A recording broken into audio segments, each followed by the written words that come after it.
Welcome back to the Beast Gang podcast. We're going to be reviewing Doctor Strange. Doctor Strange was directed by Scott Derrickson. He had directed previously The Exorcism of Emily Rose, The Day the Earth Stood Still, which was garbage, Sinister, and Deliver Us from Evil, which those two were good movies. The script is by C. Robert Cargill, who is a former podcaster. He had previously done Sinister and Sinister 2. Also John Spates, who had done Prometheus. That might explain a lot. Scott Derrickson is also listed as a writer. It's based on characters by Stan Lee and Steve Ditko. It stars Benedict Cumberbatch as Dr. Stephen Strange. He's been in the Sherlock TV series, The Imitation Game, and Star Trek Into Darkness, garbage. Chiwetel Ejiofor is Baron Mordo. He's been in 12 Years a Slave, Inside Man, Children of Men, which is one of the greatest movies ever, and also 999. Tilda Swinton plays the Ancient One. She's been in Constantine, The Chronicles of Narnia, and Starpiercer. Mads Mikkelsen plays Caecilius, and he's been in Casino Royale and the Hannibal TV series. Rachel McAdams plays Dr. Christine Palmer. She has been in the terrible season of True Detective, Sherlock Holmes, and Southpaw. The summary is: a former neurosurgeon embarks on a journey of healing only to be drawn into the world of mystic arts. So on the previous podcast, Matt and Keith got kicked out of the Beast Gang like they got kicked out of the Temptations. How does it feel to be back? Man, fuck you, y'all. I mean, you didn't get kicked out of nothing. Man, you know what? Why are you always hating, man? Because we have a Already different started opinion this, than man. you. Makes the world a better place. You guys were hurting the group. Keith was like, hurting the No. group? I'm the best damn thing to happen to this group. Barry, you're ain't not nobody coming to God. see There's you, only Otis. one God, Barry. Like, without David Ruffin, y'all ain't nothing. Oh Lord. Oh Okay. gosh. And then Keith was man. like, nights like these, I wish that raindrops would fall. Man. So, welcome back. Welcome back for the last time, Keith and Matt. So, let's talk about your feelings about Doctor Strange. Matt, I like the movie. you were off the podcast.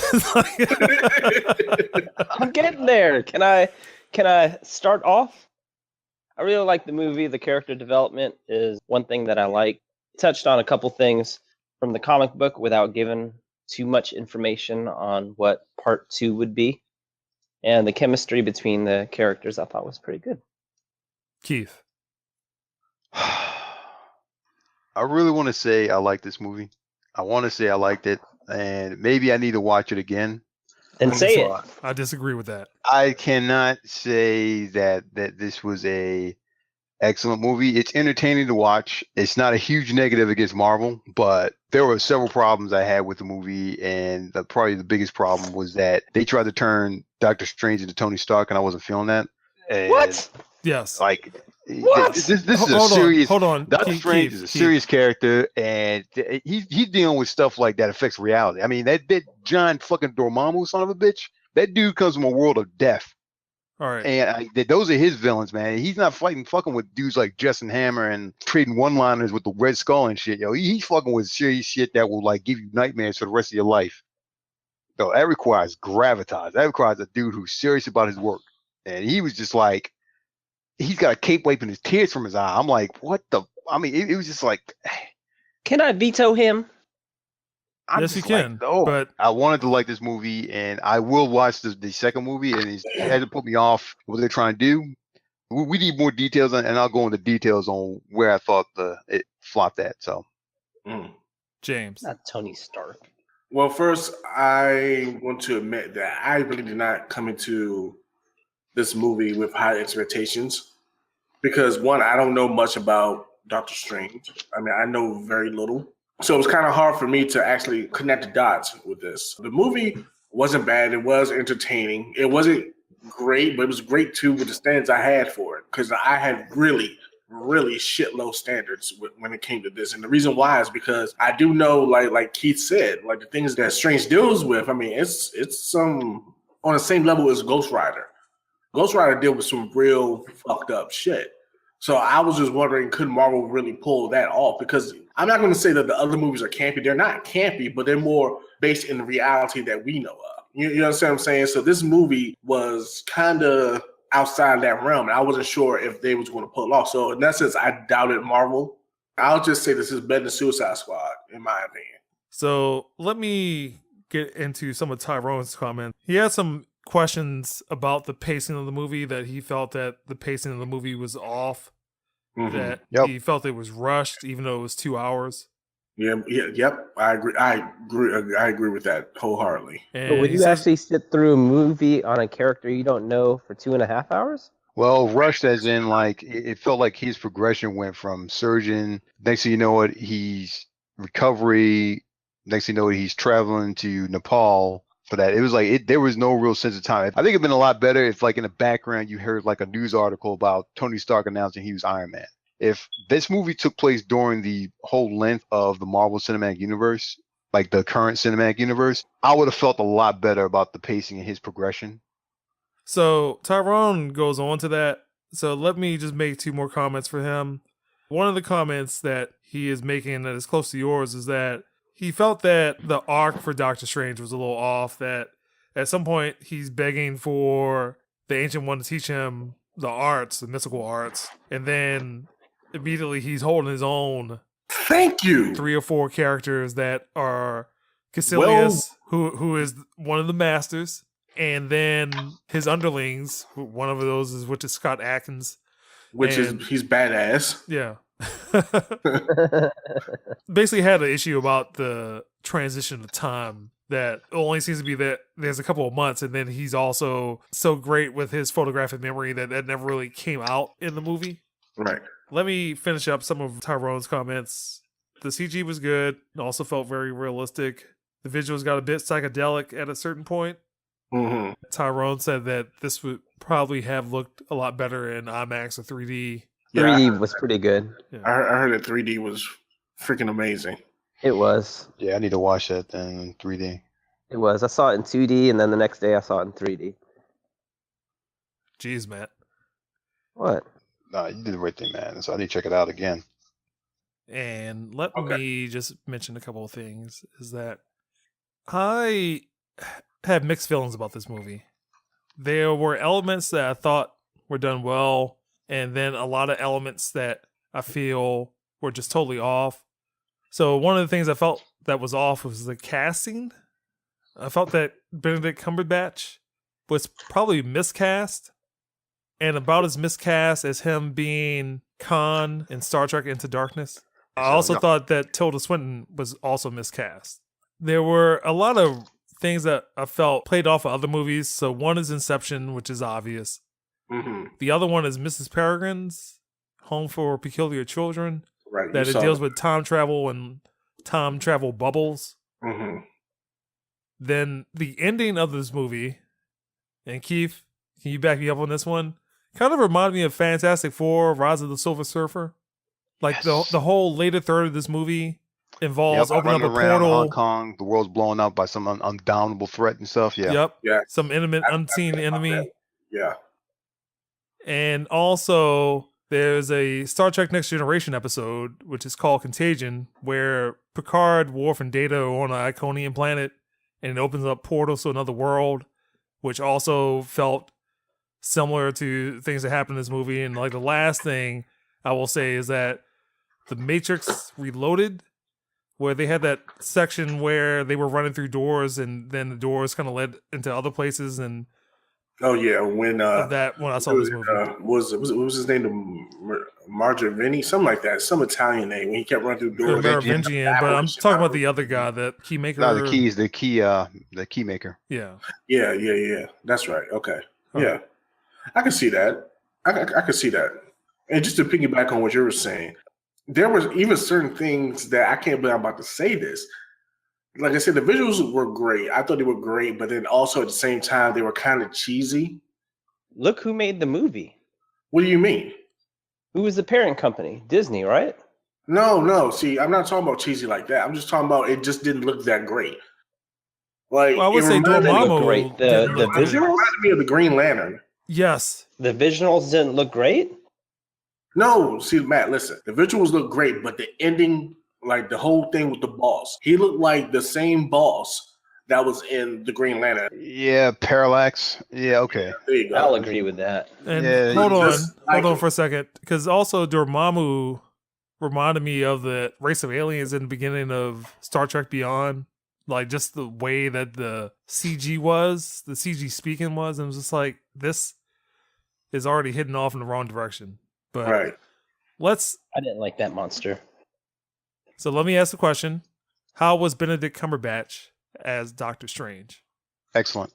I thought he was well cast. He was perfect as Doctor Strange. You can't fault him for what the director and the writers shoehorned in. Like, and I gotta say, somebody else and Marvel Studios must have like tried to lighten the mood of Doctor Strange because it should have been a lot darker. Yeah, it should have But been. it's a Marvel movie, though. But you know what? It I should just have been thought it on was the too lines funny. of I thought that Batman versus Superman dark. Yeah, that's my thinking too. But that's mean- not Marvel's formula. You can have humor, you can have all that stuff interjected. Like I'll even say the Thor movies handle the humorous elements in it a lot better than this. When the jokes came in, they were at the wrong time. Those things, those elements of like wondering, like, what the heck did I just see? Like type of things. That's where the humor should have been. Kind of like, dude, did this guy just like cast some like weird spell? I'm like, it's kind of like that humor should have been in that area, but instead it was kind of like, and the things that a bit were wrong. I mean, those were good, but it was kind of like the thing with the cape wiping his tears away. It was like, what the heck? Cape was a bit much, but the reason why I'm not commenting on the cape that much is because I don't know, is that how it was in a comic? just kind of keep this to Benedict Cumberbatch. Okay. I thought he was cast perfectly. He acted as him, but I agree with Keith. I believe it was just a little bit too, it was too much. They were too much on joke time for me. I mean, I thought this one should have been a little bit more serious, especially with the elements that he has to deal with. At times when he was serious, he did a great job. I really don't have anything negative to say. But only thing, I tell you about, I do have one negative with this. It just seemed like they were just trying to make Tony Stark the Sorcerer Supreme. There's a total difference. There's a total difference between Tony Stark and Stephen Strange. Total difference. And to me, it just seemed like they were identical. Matt. All right, so let's take a look at it this way. So what has been Marvel's formula? You kind of give him the origin of the character. First half of the movie is his origin. Second half is him dealing with the threats that he has become. The origin is usually tied into his immediate threat. Pretty much keep it light, but at the same time keep the action real and kind of grounded. Not totally grounded, but stick to the source materials that they have. I mean, that's pretty much been their formula. Now, when you're taking a look at the Marvel Universe, in comic books, was Iron Man a A+ character or more like C? As in what terms of like power wise or what he could do or just popularity? Popularity. He was pretty much A. I mean, he's a pretty popular character. Iron Man was A? Yeah, Iron Man is extremely over popular. Wolverine, over. They were probably equivalent because you remember Iron Man was part of the Avengers. The Avengers is their number one team. And then X-Men. So Hold on, what you mean by number one team? Number one team as far as comic book popularity? I don't know about that. I'd say X-Men was more popular. All right, but what about just keeping it to Doctor Strange? Okay, what I'm trying to say is I don't believe that Marvel was trying to make Tony Stark out of his character. One, he was an arrogant surgeon to begin with. It was like that in the comic book, so of course they're going to portray that into the movie. So with some parts of arrogance, they will be comedy. Just the way it is. Just the same formula like all the other movies. In the event that you introduce a character in which most people don't know anything about, and then you're going to make it dark, no one's going to follow it. Why did people like Iron Man? People liked Iron Man because it was witty, it was funny, it was entertaining. So Marvel, who was trying to introduce a character that not many people were very familiar with, did have some elements of laughter. All right. Because if that's the case, who do you think would have been a better Doctor Strange? If you don't think that, I would have to have think been about that, but I have some thoughts from Tyrone about Benedict Cumberbatch. And he thought that Benedict Cumberbatch did a good job. He's not familiar with the comics. He felt that he came off rightfully arrogant and likable at the same time. That's his thoughts about Benedict Cumberbatch. but that's how he was in the comic book too. So I mean, does that not get any credit? Yeah, but I'm more or less saying that when he started like seriously taking up his studies, the shit hit the fan. I'm more or less not saying that the comedic stuff that he was doing. I'm saying more like the stuff that was happening to him. It did need that type of humorous type of like tone. I mean, You know what? especially when he went on this kind of rant against Mordo and Wong, saying that taking him out and killing him just is not the way. That he's a doctor. He was there he took an oath to save life, not take it, and he kind of went on that whole field. What happened at the hospital with the Ancient One? I mean, he was genuinely upset. Then you have like this. They just slide this comedy into it. It's kind of like no. Right now is when it needs to get serious. Exactly. And stuff needs to get serious. Like Captain America, the first Avenger. Did you like that? I love Captain America, the first Avenger, but it was like in the beginning and towards the first half when he got his powers and stuff. I mean, but when he went up against the Red Skull's base and everything, that's when he was all about the business. Right. You had a couple of one-liners from other characters and stuff thrown in. Tommy Lee Jones's character and stuff, thrown out. There was another person who threw out the jokes. Right. But Captain America was a serious character. Doctor Strange is a very serious character. Right. He was also an arrogant one on top of it. Not anymore. Like I mean, saying like that arrogance, like they should have shown that arrogance getting weaned away. Because even in Thor, the first Thor movie, in the comic book, when he earned his powers, But we're talking about the movie. Arrogant? We're talking about the movie, the Thor movie. Go ahead, Keith, make your point. When he was in New Mexico and the attack happened with the destroyer, he was straight up serious. It was like he had to be humbled. Exactly. He was humbled, and that was the new Thor coming up. And sure, he threw out a couple of like, I'm Thor, but he was no longer that overly boisterous and arrogant guy that was there. He was that sense of humility was still there, and that he's got to step up to the plate and get this done. But that's the same thing that happened in the comic book too. True. I true. think he was stripped of his powers because he was arrogant. So he had to have humbleness. Doctor Strange didn't have to have that. He was never stripped of his powers. He was given powers. But you also got to remember, it was a point in time that he wasn't going to be trained by the Ancient One. He got kicked out because of his arrogance. He had to be humbled as well to become that. And I didn't get the sense he was actually humbled. Did you? It was like more or less, well, we need him. Well, let's just get him anyway. Well, even the points that he was stealing books and stuff like that, that is not being humble. No, not at all. I mean, it was amusing. Showing off. It was an amusing arrogant character. The thing is, Matt, he was arrogant before. Now he is not as arrogant. He's confident, but there's a difference between, he was arrogant by ignorance because he didn't know what was outside of his own realm. Right. Why would he? He's human. You see here, he was closed-minded. All because you are proficient in a field doesn't mean there's something outside of your field that you don't know. He felt that he knew everything. He thought in his bubble, that was it. Basically, when he gained knowledge of what was outside his bubble, that's when he can't afford to be arrogant because basically he doesn't know shit. All right. Is there any wrap-up thoughts about Benedict Cumberbatch? Matt? I liked him as an actor. James? I think he was well casted and he did a good job, but I still think it was a little bit too comedic. Keith? Well casted, and he took the role seriously. He wasn't fucking around in this. He was like, this is a character I like. You could tell he actually liked the character. Mm-hmm. And again, I still stand by my comment that I felt that he was miscast. Who that should be in this place, I don't have that right now, but he is okay. His comedic timing is not very good. So let's move on to Chiwetel Ejiofor's character, Mordo, Baron Mordo. I'm just going to say Tyrone's comments. So he believes that Chiwetel Ejiofor has a very good presence to his acting.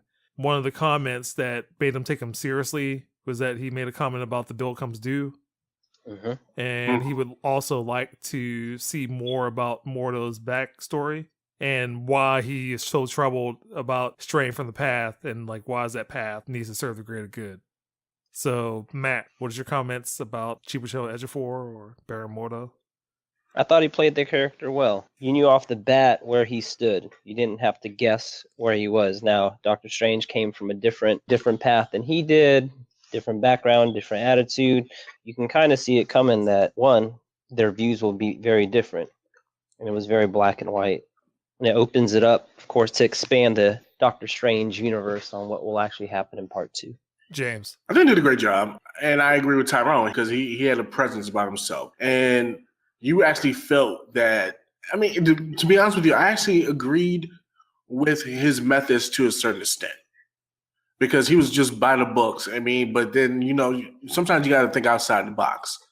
And that's why the Ancient One mentioned that they really needed one another because Strange was an outward thinker. He thought outside the box. Mordo was straight and narrow on the path. This is what needs to be done. We just go this way. But sometimes things happen. You got to think outside the box to get the job done. He was very straightforward. I could tell he was a troubled character. You don't know much about his background. It did plant the seeds for them to have a nice little confrontation in an upcoming movie because in the comic, I believe that's one of his main villains. I mean, he's a good actor. I actually liked him. He did carry the movie more so than Strange because Strange was just trying to figure out things. Mordo knew what the hell was going on. So he was the person that was filling in the blanks for things you may not have quite understood or just didn't get a grasp of. He held the movie together. Keith. Mordo his attitude was more along the lines of what I thought Strange should have been. He's very straight in his path and he stayed in his lane in terms of what to do. I like that it wasn't a rivalry. More like a master apprentice in the very beginning. Let me just comment about something because it's almost the same arc from Green Lantern where you have Mm-hmm. I'm just saying No. The story where you have that person's main antagonist and the lead character teaming up is the same as that movie. No. Yes. No. Yeah, I mean, it is in a very vaguest sense, but the attitudes are completely, the circumstances are completely different. See, I agree with Barry on this. I'm with you on this because in the scene where Hal Jordan and Sinestro was basically training him, explaining to him what is needed. He was Baron Mordo. Hal Jordan was Doctor Strange. I get it. I see it. I see the correlation between the two because Mordo was, like I said, he's about procedure. He's a procedural guy. Sinestro, same thing. No. Like Sinestro was completely, like Sinestro was flat out like he didn't want Jordan in there because for the fact that he thought that Jordan just wasn't up to the task. Well, let me ask I'm you not this. talking about that. I'm just talking about the duality between the lead character and that lead character eventual. Oh, okay. All right. Antagonist. Yeah. Okay. Then that was there. That was there. But it's. Let me ask you this, Keith. What you just said. Now we were just talking about the correlation between two characters. Not that deep, but do you actually think Mordo wanted Strange to be there? Yeah. You think so? He brought him on. He was the one that convinced the Ancient One to bring him on. But do you think that he really truly wanted him there? He probably brought him in, but he didn't think he was going to pass. He didn't think the Ancient One was going to really take him in. I think he wanted to be the primary person to take lead. That's what I'm saying. I believe that deep down he wanted to be in the role that Steven was in. He doesn't have a problem bringing him in, but then when you start seeing this progression, I mean, he was kind of like, "How'd you do that? How'd you do this?" It was a little. I'm not so sure about that. He wasn't angry that he was able to accomplish so much quickly. Mm-hmm. His anger was that he used a forbidden form of magic to get what he got. I believe that Chiwetel Ejiofor is the best thing about this movie. I think that his acting and his approach to the character that balanced the seriousness and gravity of the situation for the Ancient One to be doing what she did in order to further her life is something that I can see a character naturally having or a person naturally having that type of reaction to where they believe in something. Exactly.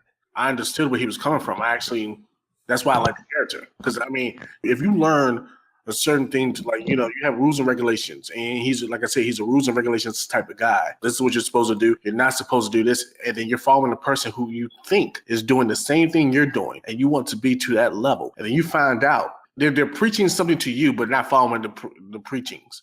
You'll be pissed off. So you're telling me to do this, but you're doing the exact opposite of what you're telling me to do. His reaction to that was genuine, in my opinion. I mean, I would be pissed off too. So let's just move on because there's a lot of characters in this, but this next question, I'm just going to wrap 3 or 4 characters into it. So kind of brief comments about each one of these characters. And again, this is all going to be one question. So it's going to be the Ancient One, Caecilius, and then also B.D. Wong, who played Wong, which is funny because he's a con. So, Matt. Thought they played their characters well. I don't like the casting of the Ancient One, Wong. In the comic books, he was serious, and he was serious in the movies until the end. And what about Caecilius? Basilius, he had a pretty good role. He knew where his power came from, and he demonstrated it pretty well. Pretty straightforward characters. Keith. The villain was pretty weak. I want to say we didn't spend enough time with him. I think if they'd gone to a backstory, Mads Mikkelsen's character would have been a lot better. All right. What more did you want to learn, though, from him? Well, he basically, you get his story about Him losing his family. him losing his family and stuff. If we'd have seen what actually happened, that would allow a lot more impact and kind of understanding why this guy wants to eliminate death from the world.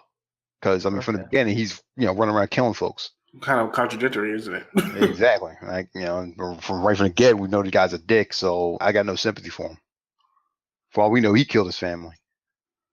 For the rest of the cast was pretty good. BD Wong was good. They took the assistant character that he is in the comic books and turned him into a productive member of the team rather than him just being the unofficial servant and stuff. They didn't need the love interest. Just throw that out there. Well, not gonna say all that. But For the Ancient One, sorry. I don't like the casting. She was just there. She kind of reminded me of Gabriel in freaking in Constantine for some reason. It's like the exact same person. It's the same. I know. It's the same. I know it's the exact same person, but she seemed like she acted it the same way. There was no difference. It's like she didn't try to branch out slightly. It was just there. BD Wong, like I don't know much about Wong, the character in the comic book. Like I said, this comic book I'm not really familiar with, but I mean, he was serviceable. I didn't see a problem with his character. I mean, he had his moments in which, he was hilarious, just simple things. And especially how serious he was. I mean, I thought his seriousness was genuine, but it was also funny to me. And then Caecilius, I agree with Keith 100%. I believe we should have had a little bit of background on him more so than find out about his family being killed or just something bad happening to his family. We should have seen like a gradual progression through flashbacks on what made him become who he was in the movie. As I'm anti-flashback, I agree with that because there needed to be some explanation. Because you get something with Benjamin Bratt. I forgot what his last name was. Ping something. Ping. Yeah. For me, Tilda Swinton was the weakest part of the movie. Right. Thank you. Her acting, the way that the character is written, both of those are what cause a lot of what my score will be for this to drop. BD Wong, that's my boy. He is a con. Watch Marco Polo on Netflix. Great show. And Caecilius felt like he was just a pawn, that you have this very muted villain. He's not evil. He just has a different philosophy to help somebody else, which felt almost exactly the same thing as Guardians of the Galaxy and also Fantastic Four: Rise of the Silver Surfer. It is almost the same arc for those characters. Right. That all they are is just a door opener for another villain. So let me get into some of Tyrone's comments about the Ancient One. Tyrone thought that the Ancient One wasn't necessarily terrible and wasn't necessarily good in the movie. She was just there. Yeah. So I'm going to ask you guys a question. Where would you rank this in the Marvel Cinematic Universe? These are all the movies that have been released. And in order: Iron Man, The Incredible Hulk 2008, Iron Man 2, Thor, Captain America the First Avenger, The Avengers, Iron Man 3, Thor: The Dark World, Captain America the Winter Soldier, Guardians of the Galaxy, Avengers: Age of Ultron, Ant-Man, and Captain America: Civil War. Okay. I want to know what your highest movie would be. Like, what is your favorite movie? What is your least favorite movie? And where would this movie rank in that movie that is kind of a gatekeeper movie? I'll go first. Captain America: Civil War would be number one. Yes. Middle of the road movie would probably be Iron Man 2. And lowest movie would be probably Iron Man 3. So where would you put Doctor Strange in that range of movies? I will put it above Iron Man 3, but below Iron Man 2. Ooh, okay. Matt? I'm pretty much the same order as James, although the last one I'd probably put Incredible Hulk. Keith? Number one would be Civil War. The worst movie in this universe would be Iron Man 2.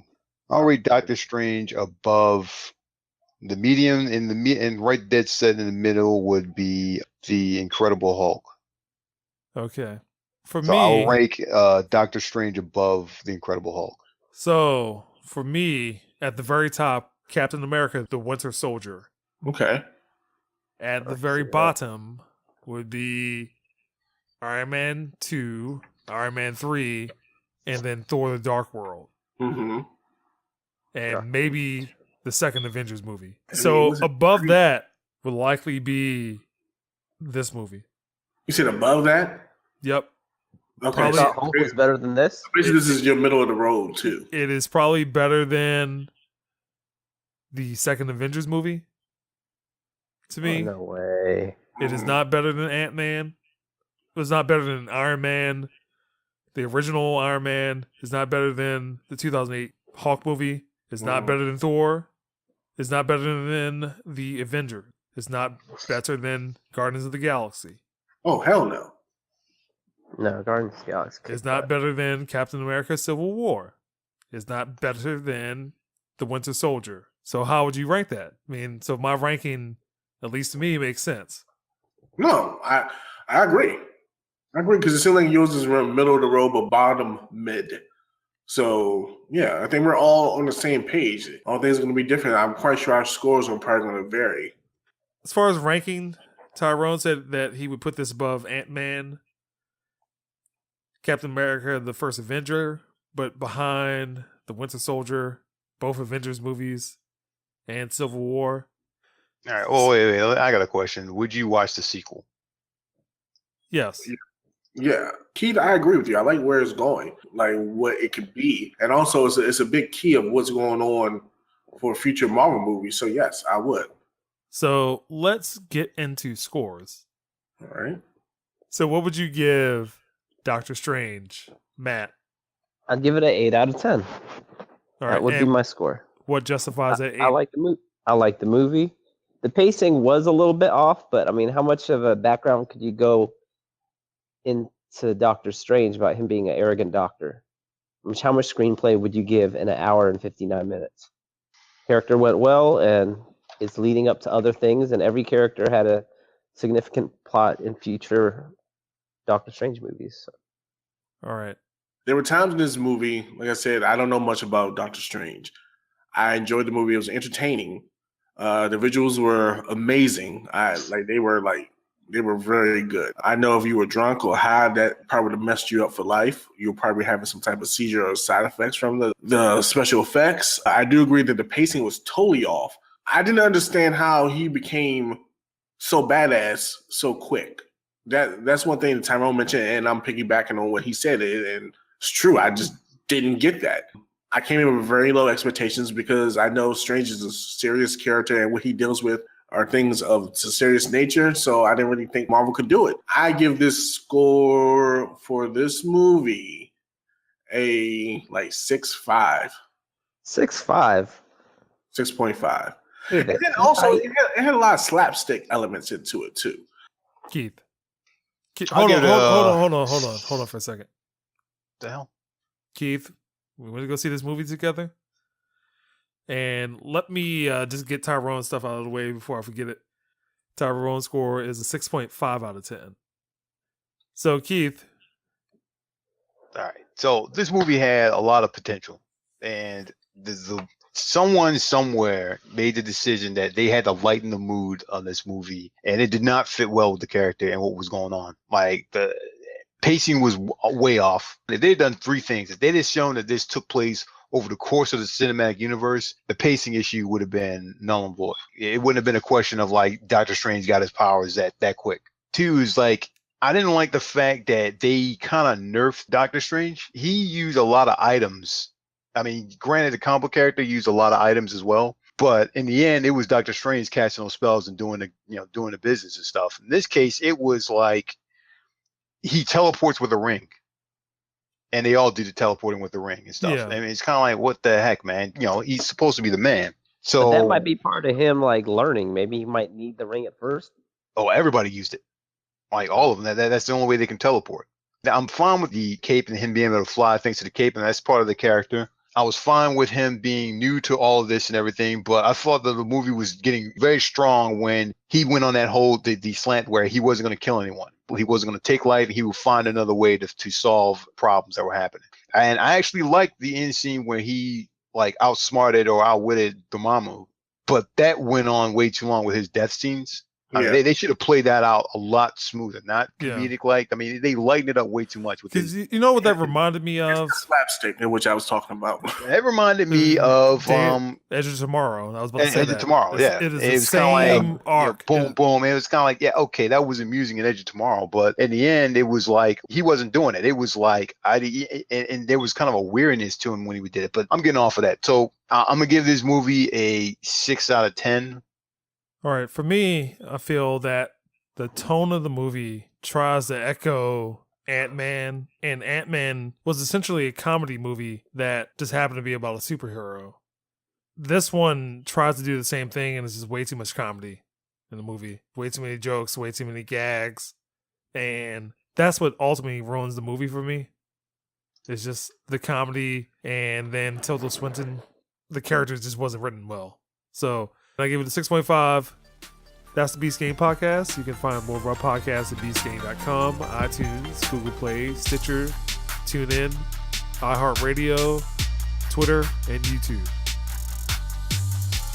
Matt, you back on the podcast. I came here to bargain. Oh, God.